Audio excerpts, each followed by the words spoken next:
আমাদের বাচ্চাদের বা সোনামণিদের যে সমস্যাগুলো হয় কমন, সেটা হচ্ছে মাংসপেশির ব্যথা। বাচ্চারা বলে যে স্কুল যাচ্ছে, স্কুল থেকে এসে খেলাধুলা করলো, করার পর রাতে মার সাথে কান্নাকাটি করে যে তার পায়ে চাবানো কামড়ানো।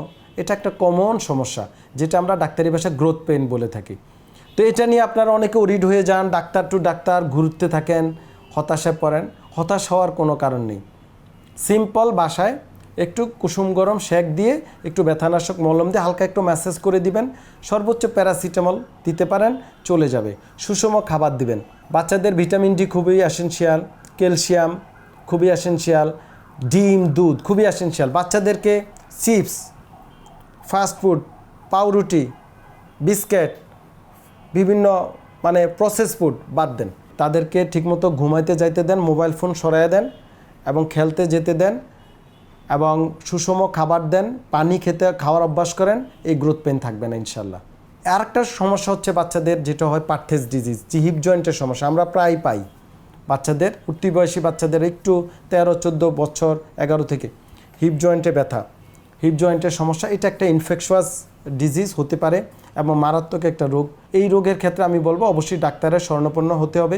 এক্ষেত্রে আমরা বিভিন্ন ব্লাড টেস্ট করে আইডেন্টিফাই করি যে কোনো এই জাতীয় সমস্যা আছে কিনা। সেই ক্ষেত্রে আপনাকে চিকিৎসার প্রয়োজন হয়, বিভিন্ন থেরাপির প্রয়োজন হয়। বাচ্চাদের কমন সমস্যা আর একটা হচ্ছে রিকেটস।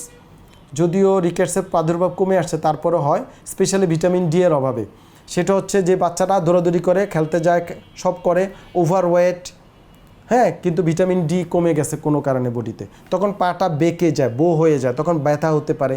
এই রিকেটস থেকে মুক্তি পেতে হলে আমাদের ভিটামিন ডি লেভেল দেখতে হবে, পা বাঁকা হয়েছে কিনা। সেটার থেকে আমরা বিভিন্ন কারেক্টিভ শু দিয়ে থাকি, এক্সারসাইজ দিয়ে থাকি, বিডিএ লেভেল মেনটেন করে ডি যদি দেওয়া হয় বা রোদের আলোতে দিয়ে আমরা এই জাতীয় রিকেটসের সমস্যার সমাধান করা যায়।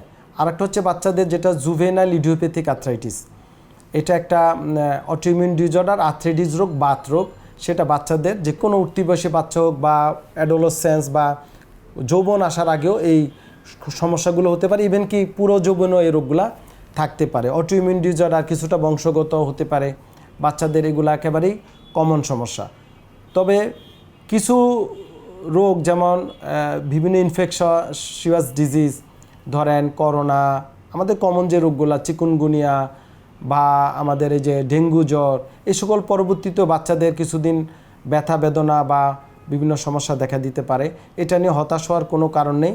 এগুলাকে সুষম খাবার, প্রপার এক্সারসাইজ এবং কুসুম গরম সেকে অনেকাংশে উপকার বা বাচ্চারা ঠিক হয়ে আসে। বা যে সকল কেসগুলো ঠিক হচ্ছে না, অবশ্যই আপনাদের ডাক্তারের শরণাপন্ন হতে হবে। কিছু বাচ্চা জন্মের পরে সমস্যা দেখা দেয়, খিঁচুনি জাতীয় সমস্যা। তো এই খিঁচুনি থেকে বাচ্চাদের ডেভেলপমেন্টাল ডিলে হয়, যে হাত পা নাড়াতে কষ্ট হয়, যেমন সেরিব্রাল পলসি আমরা পাই, বা জন্মগত সেরিব্রাল পলসি হতে পারে। অ্যাট দ্য টাইম অফ ডেলিভারিতে সিপি বাচ্চা আমরা বলি, সেরিব্রাল পলসি বা ডাউন সিনড্রোম, বিভিন্ন ফিজিক্যাল ইনজুরি নিয়ে বাচ্চা জন্মাতে পারে। তো এগুলো বাচ্চাদের কমন যে সমস্যাগুলা, এই জন্য আমাদের সচেতন হতে পারে। অনেক সময় বাচ্চাদের পায়ের পাতা বাঁকা হতে পারে, জন্মগত কনজেনিটাল অ্যানোমেলিস। তো সেগুলার কিন্তু আমরা বিভিন্ন কারেক্টিভ থেরাপি বা এক্সারসাইজের মাধ্যমে আমরা কারেকশন করতে পারি।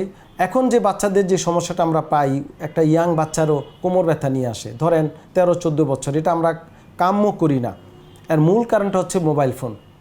বাসায় বসে বসে 24 ঘন্টা মোবাইল ফোন দেখা, সামনে ঝুঁকে ল্যাপটপ ব্যবহার করা, খেলাধুলার অভাব, পর্যাপ্ত পানি না খাওয়া, রিক্রিয়েশনের অভাব। এ থেকে আমাদের সচেতন হতে হবে। আসুন আমাদের জাতিকে আমরা রক্ষা করি, আমরা আবার খেলাধুলার অভ্যাস তৈরি করি, তাদের মাঠঘাট আমরা ঠিক করি, আমরা রাস্তাঘাট দখল না করি এবং আমাদের বাচ্চাদের, আমাদের ভবিষ্যৎ প্রজন্মদের একটা সুন্দর জাতি হিসাবে যেন তারা উঠতে পারে, গড়তে পারে শারীরিক মানসিকভাবে, সেভাবে আমরা সচেতন হই।